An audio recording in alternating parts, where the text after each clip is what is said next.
morning student. Today I will start new chapter number 7 equivalent fraction. Equivalent fraction का means आपको पता है जो डिजिट हम किस फॉर्म में लिखने को हम फ्रैक्शन कहते हैं अपॉन में लिखने को। मतलब अगर कोई डिजिट है 2 डिजिट एंड इसको अगर हम इस फॉर्म में लिखते हैं तो 3/4 तो ये होगी फ्रैक्शन फॉर्म। इसको हम क्या कहेंगे? Fraction form. इसको हम लिखने को कहते हैं अपॉन। तो जो 2 नंबर्स को हम अपॉन में लिखते हैं तो वो होती है फ्रैक्शन फॉर्म। 2 फॉर्म मतलब 2 डिजिट फर्स्ट डिजिट ऊपर वाली डिजिट होती है न्यूमरेटर एंड नीचे वाली डिजिट को हम कहते हैं denominator. Number 3 is a numerator number and number 4 is a denominator. ठीक है, समझ आ गया? फ्रैक्शन का मतलब क्या होता है? किसी भी 2 डिजिट को इस तरीके से अपॉन में लिखना, वो क्या होता है? फ्रैक्शन फॉर्म होता है।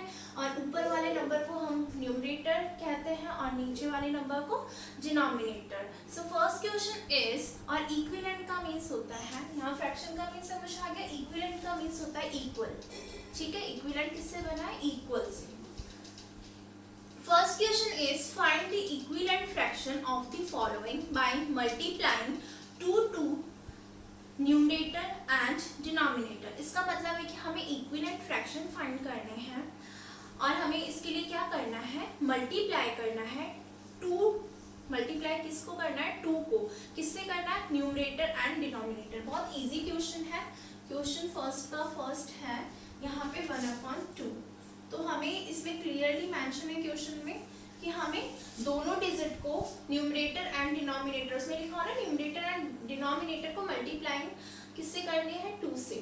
तो न्यूमरेटर मतलब ऊपर वाला नंबर, डिनोमिनेटर का मीन्स नीचे वाला नंबर। तो इसको करेंगे हम, इसको भी करेंगे नंबर 2 से मल्टीप्लाई एंड डिनोमिनेटर को भी करेंगे नंबर 2 से मल्टीप्लाई। तो क्या आएगा? 1 2 = 2, 2 2 = 4। अब ये इक्विवेलेंट फ्रैक्शन कैसे हुआ? अगर हम इन दोनों नंबर को क्या करते हैं? कट करते हैं। कट का मतलब अगर देखते हैं हम 2 और 4, ऐसी कौन सी टेबल है जिसमें दोनों नंबर्स आते हैं? 2 की टेबल में आते हैं। कितने टाइम आएगा 2 की टेबल में? 2 1 टाइम। ठीक है, तो इसको कट करके हम लिख देंगे 1।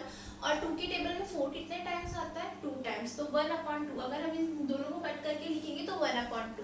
तो इक्विवेलेंट है। इक्विवेलेंट का मतलब ये वाला नंबर। अगर हम इक्विवेलेंट फ्रैक्शन का मीन्स क्या होता है? अगर हम उसको कैसे लिखे? अगर हम किसी भी डिजिट्स को, कोई भी नंबर, कोई भी 2 नंबर्स, तब वो 2 नंबर से 2 फ्रैक्शन, कोई भी 2 फ्रैक्शन या 3 फ्रैक्शन कब इक्विवेलेंट होंगे? जब हम अगर वो सिंपलेस्ट फॉर्म में अगर हम उनको चेंज करते हैं। सिंपलेस्ट फॉर्म का मतलब जब हम उनको कट करते हैं और हमारा आंसर एक मतलब स्टार्टिंग वाली जो डिजिट है या हम सारे नंबर को अगर सिंपलेस्ट फॉर्म में कन्वर्ट करें और अगर वो सारी डिजिट जो भी मतलब जो सारे जो फ्रैक्शन है, फ्रैक्शन मतलब अगर 3 डिजिट है, 3 नंबर मतलब 3 फ्रैक्शन नंबर है और अगर हम उनको तीनों को सिंपलेस्ट फॉर्म में, यानी अगर हम तीनों को ही कट करके देखें और अगर आंसर सेम आता है तो इसका मतलब क्या है? वो इक्विवेलेंट फ्रैक्शन है। ठीक है, तो अगर हम इसको कट करते हैं, इसको सिंपलेस्ट फॉर्म में करते हैं तो हमारा जो फर्स्ट मतलब जो हमारा क्वेश्चन था 1/2 वही आता है ना। ठीक है, इसलिए ये इक्विवेलेंट फ्रैक्शन है। 2/3 को हमें, इसको भी हमें किससे मल्टीप्लाई करना है? दोनों डिजिट को 2 से ही करना है। ठीक है, तो यहाँ पे हो गया 2 2 = 4, 3 2 = 6। अगर हम इसको कट करते हैं तो हमारा आंसर 2/3 आता है। इसका मतलब अगर हम 2/3 लिखे और 4/6 लिखे तो अगर 2/3 तो कट नहीं हो सकता और 4/6 को कट करेंगे तो 2/3 ही मिलता है। तो मतलब 2/3 सेम हो गया, इसलिए वो इक्विवेलेंट फ्रैक्शन हो गया। तो इन क्वेश्चंस में तो आपको न्यूमरेटर एंड डिनोमिनेटर दोनों नंबर्स को किससे मल्टीप्लाई करना है? 2 से करना है। ठीक है, second question is, write the answer by identifying whether each fraction below equivalent or not। इसमें हमें देखना है कि जो गिवन है क्वेश्चन, उसमें फ्रैक्शन जो डिजिट है वो इक्विवेलेंट है या नहीं है। मतलब second question, first number question 3/4 equivalent कैसे चेक करेंगे? देखते हैं हम। 6/8 एच। जैसे मैंने आपको बताया इक्विवेलेंट देखने के लिए डिजिट फ्रैक्शनल डिजिट को हमें सिंपलेस्ट फॉर्म में, सबसे फर्स्ट सिंपलेस्ट फॉर्म में कन्वर्ट करना होता है। सिंपलेस्ट फॉर्म का मतलब जैसे आपको देखना है ऐसा नंबर देखना जो ऐसा नंबर जो जिसकी टेबल में 3 भी आया और 4 भी आए। ऐसा कोई नंबर है जिसकी टेबल में 3 नंबर भी आता हो और 4 नंबर भी आता हो। 2 की टेबल में 4 आता है बट 3 नहीं आता। 3 की टेबल में 3 आता है लेकिन 4 नहीं आता ना। तो ऐसा कोई नंबर ही नहीं है जिसकी टेबल में ये दोनों नंबर आए, ठीक है, नहीं है। तो इसमें क्या होगा, इसका आंसर जब हम इसका सॉल्यूशन करेंगे तो 3/4 एज इट इज लिख देंगे हम, ठीक है, क्योंकि इसको हम सिंपलेस्ट फॉर्म में चेंज नहीं कर सकते हैं। सिंपलेस्ट फॉर्म मतलब हमको ऐसा कोई नंबर हमें नहीं मिल रहा जो जिसमें दोनों नंबर आए। इसको देखते हैं 6 और 8। अगर हम 6 और 8 को देखते हैं, ऐसा कोई नंबर या जिसकी टेबल में 6 भी आता है और 8 भी आता है, दोनों नंबर आने चाहिए, न्यूमरेटर भी आना चाहिए, डिनोमिनेटर भी आना चाहिए। 2 की टेबल में आता है, 2 की टेबल में 6 भी आता है, 2 की टेबल में 8 भी आता है। 2 की टेबल में 6 कितने टाइम आता है, 3 टाइम्स, तो 2 3 जा 6। एंड 2 की टेबल में 8 कितने टाइम्स आता है, 4 टाइम्स। इसको कट करके लिखेंगे 2 4 जा 8। तो जब हमने देखा यहाँ पे 3/4, ये तो हो ही नहीं सकता कट, यहाँ पे भी 3/4, तो इसका मतलब क्या हुआ ये, अब हम कॉमा की जगह क्या लगाएंगे, इक्विवेलेंट साइन। तो यहाँ पे इसका मतलब क्या हो गया, 3/4 इक्वल 3/4, यहाँ पे दोनों का आंसर 3/4 आ रहा है। It's mean number 3/4 6/8। यहाँ पे इसका मतलब क्या होगा, नंबर 3/4 कॉमा, एक सेकेंड, यहाँ पे कॉमा नहीं लगाना है, यहाँ पे इक्वल का ही साइन लगाना है क्योंकि ये इक्विवेलेंट है, ठीक है, कॉमा नहीं लगाना है, इक्वल लगाना है। इसका मतलब हुआ 3/4 6/8 क्या है, इक्विवेलेंट नंबर है, क्योंकि अगर हम इसको कट करते हैं तो इसका आंसर हमें 3/4 ही मिलता है जो एक दूसरे से के सेम है। तो यहाँ पे क्या हो गया, यस दीज नंबर आर,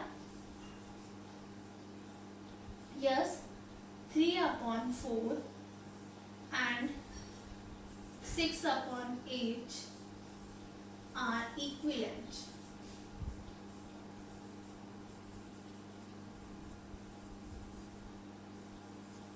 ठीक है, आप ये लाइन आप नीचे लिख सकते हो। Next second question, 4/6 1/3। मैं आपको सेकंड बता देती हूँ इसको कैसे देखना है कि ये इक्विवेलेंट है या नहीं है। तो यहाँ पे आप देखो, ऐसा कोई नंबर जो 4 की टेबल में भी आता है, 6 की टेबल में, मतलब ऐसा कोई नंबर जो जिसमें 4 भी आता है और 6 भी आता है। 2 की टेबल में आता है ना, 4 और 6 दोनों, तो इसको कट करके लिखेंगे कितने टाइम्स आता है, 2 2 जा 4, तो कितने टाइम्स, जो टाइम्स होगा वो यहाँ लिखेंगे, 2 2 जा 4, 2 3 जा 6, ठीक है, 2/3। अब बताएं 1 और 3, ऐसा कोई नंबर है जिसकी टेबल में 1 भी आता है 3 भी आता नहीं है, तो 1/3। अब आप यहाँ देखो 2/3 1/3, ये इक्विवेलेंट है, नहीं है, ये अलग हो गया, ये नंबर अलग हो गया। अगर कट करने पर हमारा आंसर, अगर यहाँ पे 1/3 आता और यहाँ 1/3 है ही तो इक्विवेलेंट होता। अगर इक्विवेलेंट नहीं है तो इसको ऐसे कट करेंगे, इसका मतलब होता है कि ये इक्विवेलेंट नहीं है। तो यहाँ पे इसका मतलब क्या हो गया, 4/6 डज नॉट इक्विवेलेंट 1/3। तो आप ये नेक्स्ट लाइन में नीचे लिखोगे 4/6 कॉमा एंड लिख सकते हो 4/6 and 1/3 are not equivalent. 4/6 and 1/3 are not equivalent number, equivalent fraction, ठीक है। नेक्स्ट क्वेश्चन सी है, जैसे 3/6 4/8, 3/6 4/8।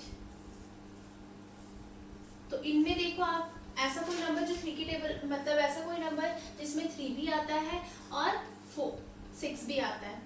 3 की टेबल में आता है ना 3 और 6, 3 1 जा 3, 3 2 जा 6, इसको कट करने पर आया 1/2।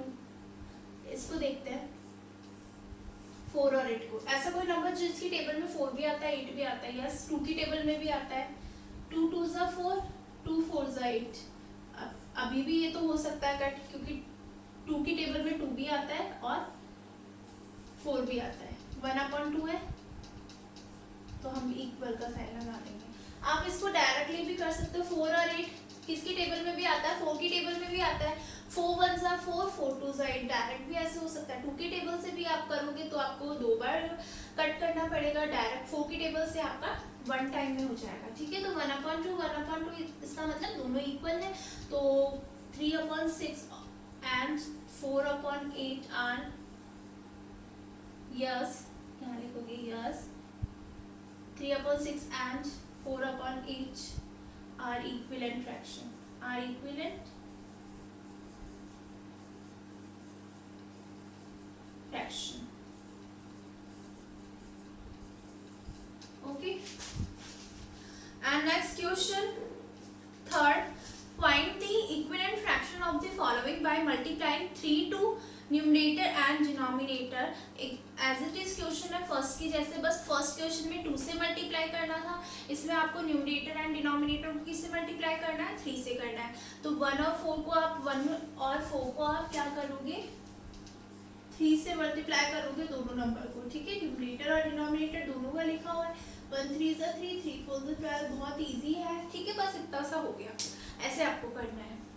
So student you will do question 1 में आपको करना है, क्वेश्चन 1 में question 3rd and 4th, question 3rd and 4th and question number 2 में आपको करना है question D E and F, D E F because ABC मैंने आपको करवा दी है, तो आपको नेक्स्ट जो क्वेश्चन है D E F करना है। एंड क्वेश्चन 3rd में आपको करना है 4 and 5। आप है ना क्वेश्चन फर्स्ट में भी 4 and 5 कर लेना एंड क्वेश्चन 3rd में भी 4 5 कर लेना, ओके। एंड क्वेश्चन 2nd में D E F, okay student. And next question we will do next question in our upcoming class.